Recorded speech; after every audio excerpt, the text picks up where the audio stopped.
రెడ్డి గారు అయిందన్నా మద్యపాన నిషేధం అవ్వకపోగా ఈరోజు సర్కారే మద్యం అమ్ముతుంది. దేశంలో ఎక్కడా లేనిది ఇక్కడ అమ్ముతున్నారు.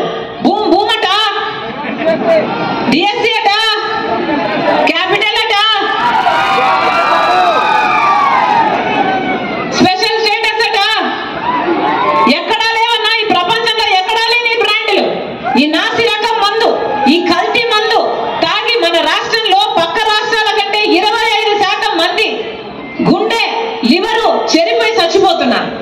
ఒక్క హెల్త్ చెకప్ లేదు, ఒక ఆడిట్ లేదు, ఎక్కడా లేని విధంగా మన రాష్ట్రంలో ఓన్లీ క్యాష్ అట కదా, ఏ డిజిటల్ పేమెంట్స్ లేవట కదా. ఏం జరుగుతుంది? సేల్స్ ట్యాక్స్ ఎంత అమ్ముతున్నారు, సెంట్రల్ ట్యాక్స్ ఎంత, ఎక్సైజ్ కూడా అదే ప్రభుత్వం